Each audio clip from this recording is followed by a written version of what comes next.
Nah ini nih, sekarang aku mau memberikan pertanyaan ke Cici yang teman-teman di sini udah banyak banget yang nanya. Ini nih, cara tentang beras.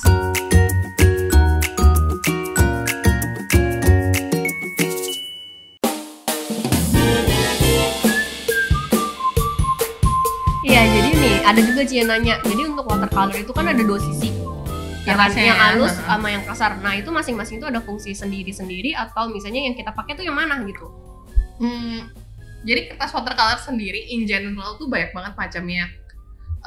Dia punya nama-nama gitu. Sebenarnya namanya itu bukan cuma brand gitu, karena memang ada grain tertentu gitu. Jadi ada yang fine grain, ada yang lebih grainy. Grainy itu maksudnya lebih kasar, lebih nggak rata. Terus ada yang namanya Monval gitu. Jadi setiap beda tekstur itu juga sebenarnya beda peruntukan gitu. Tapi memang ada beberapa kertas yang lebih bagus untuk yang mana, ada beberapa kertas yang lebih bagus untuk yang bikin seperti apa stylenya gitu. Jadi kalau saya ditanya sisi yang benar untuk watercolor sebenarnya yang mana, aku biasanya sih selalu pakai yang kasar.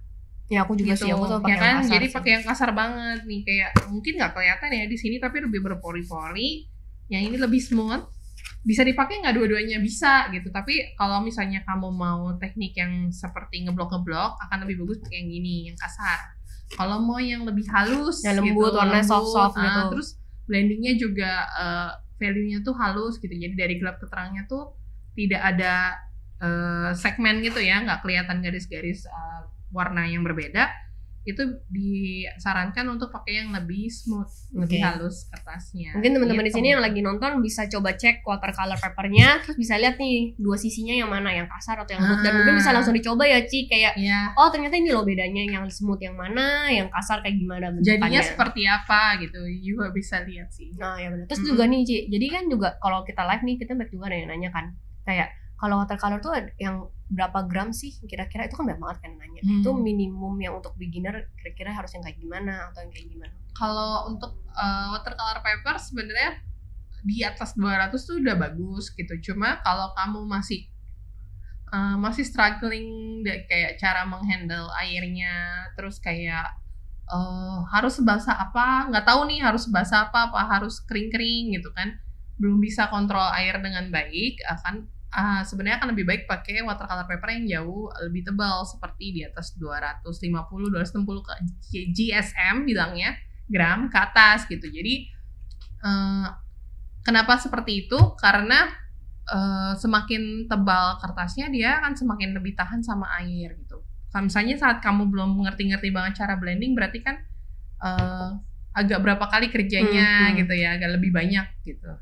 Makanya rata-rata yang kita jual itu yang 300 ya, 300 GSM. Itu sudah sangat cukup untuk beginner ya. Ya, sebenarnya 300 GSM tuh malah untuk medium lah ya, untuk pro ke atas lah sebenarnya. Tapi untuk pemula biar mungkin kan banyak biar lebih enak aja lah, kan lebih pakem gitu. Biar kan lebih cepat rusak. Soalnya kalau kamu gosok-gosok namanya kertas, biarpun kertas watercolor paper lama-lama hancur juga. Jadi dia permukaannya bisa kayak kekikis gitu. Benar-benar. Kayak kertasnya kayak agak ada leburannya. Lebur.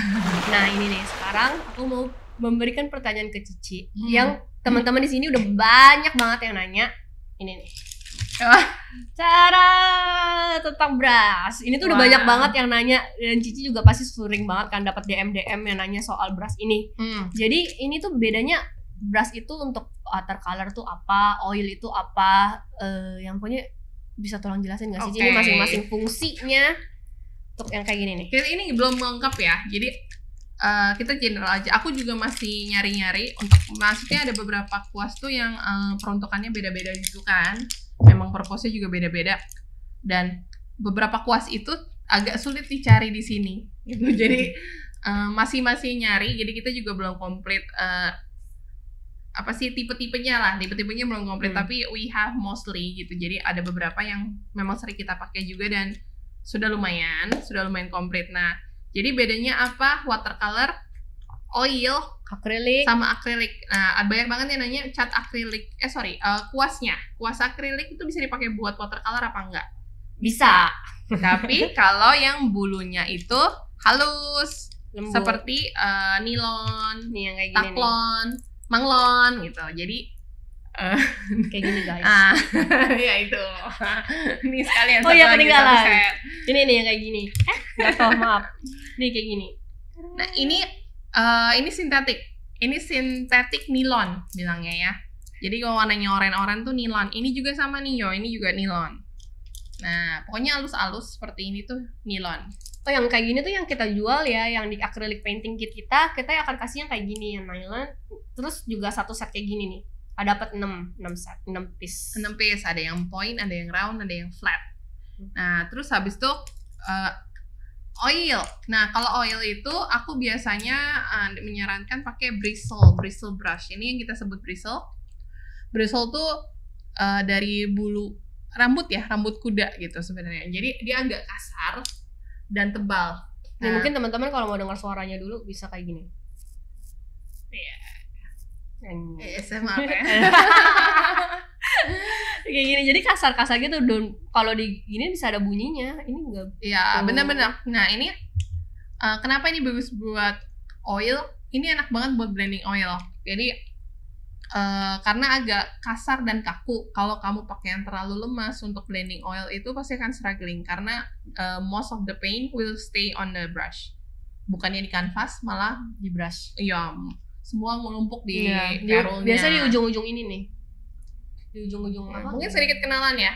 Nih, kasih tahu. Jadi ini kan kalau kita bilangnya namanya hair. Gagang ini kan handle ya. Nah, bus ini tuh yang suka aku mungkin suka kesebut tuh ferrule. Aku suka ngomong ferrule. Ini bagian ini. Yang silver ini nih.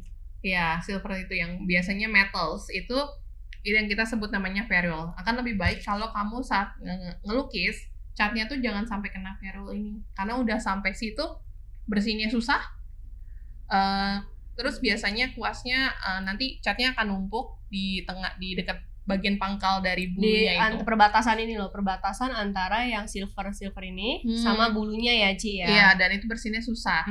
Lama-lama kaku numpuk-numpuk terus, nggak bisa dipakai gitu. Jadi maintenance kuas juga harus penting. Mau kuas mahal atau murah, tapi kalau nggak di-maintain, mau kuas 20 juta sama aja juga ya. Jadi itu penting maintenance kuas gitu. Terus kita tadi yang ada Jovi ada pegang nih yang kayak kipas. Ini fungsinya untuk apa Ci kira-kira? Biasanya kita buat bikin pohon. Ya, buat gambar pohon gitu atau tekstur yang agak kasar. Oh, mungkin teman-teman di sini kalau misalnya belum pernah lihat paintingnya tutorialnya dari si Bob Ross, sering banget Om Bob Ross itu pakai ini nih, paintbrush. Jadi kayak buat pohon gitu. Ini bagus sih. Buat highlight juga sama kayak makeup. Oh ya benar. Tapi kalau abis minyak jangan dipakai buat muka ya. Bahaya. Terus mungkin kita next ke watercolor. Jadi watercolor tuh juga banyak banget. Watercolor tuh kamu bisa pakai synthetic hair bilangnya atau natural hair. Tapi yang mana lebih bagus untuk watercolor adalah natural hair, karena natural hair itu kita bilangnya apa ya, contain water ya. Jadi saat kamu masukin ke air, dia ngambil air itu ketampung airnya di kuas itu lebih banyak daripada sintetik gitu. Jadi ini halus banget, dan ini jujur aja kalau natural hair itu pasti lebih mahal. Jadi maintenance-nya pun akan lebih sulit gitu. Jadi jangan lupa untuk kalau udah punya yang mahal harus dijaga, langsung dibersihin. Harus rajin-rajin dibersihin. Taruhnya nggak gini, simpannya harus begini gitu ya. Jadi bulunya supaya nggak rusak. Kalau diginiin nanti lama-lama dia semua kayak sapu, mekar-mekar keluar gitu. Nah, terus nextnya apa Ci?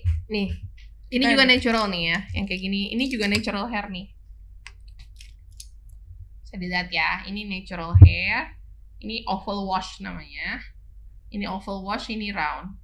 Kelihatan ya? Harus diginiin ya. Oh, baiklah. Biar kayak emu-emu gitu Ci, diginiin. Jadi ini oval wash, yang ini round ya. Ini round hair. Ada juga yang runcing-runcing namanya point brush gitu. Ini nih kayak gini nih, point brush. Pointy kan? Kelihatan nggak ya? Kecil gini tapi itu point. Nah, ada satu nih aku punya, ini susah juga nyarinya. Ini aku dapetnya nggak di sini. Kita bilangnya spotter. Jadi untuk detailing. Jadi detailing yang kecil-kecil. Kenapa dibilangnya spotter? Apa bedanya sama kayak kuas kecil biasa gitu ya, misalnya yang kayak gini gitu ya. Bedanya tuh apa? Ini sebenarnya bulunya tuh sama aja kayak ya kuas yang 0-nya 4 atau 3 gitu. Tapi di sini aku punya yang 0,5, 0-nya 5. Yang si spotter ini 0-nya 5 dengan gagang yang cukup besar. Tujuannya apa? Supaya you get a better grip saat detailing yang halus-halus gitu. Dan ini juga nyarinya susah ya, Ci? Nyarinya susah. Kalau yang ini kan gagangnya kecil kan, jadi kadang suka kepleset. Yang ini udah kecil, terus ini juga, ini cuma 0-nya cuma 1 ya. Tuh, kelihatan gak sih? Nah, sedangkan kalau yang ini kan 0-nya ada 5. 0,5 ini. Gitu. Itu untuk yang watercolor. Terus bisa nggak dipakai buat akrilik? Bisa sebenarnya. Cuma sekali lagi setiap habis pakai harus langsung dibersihkan, terus dikeringin, terus ditaruhnya tidur gini. Ya, nggak boleh gini. Ada juga yang nanya nih, Kak, kalau misalnya kita mau cari style printing kita sendiri tuh kayak gimana sih?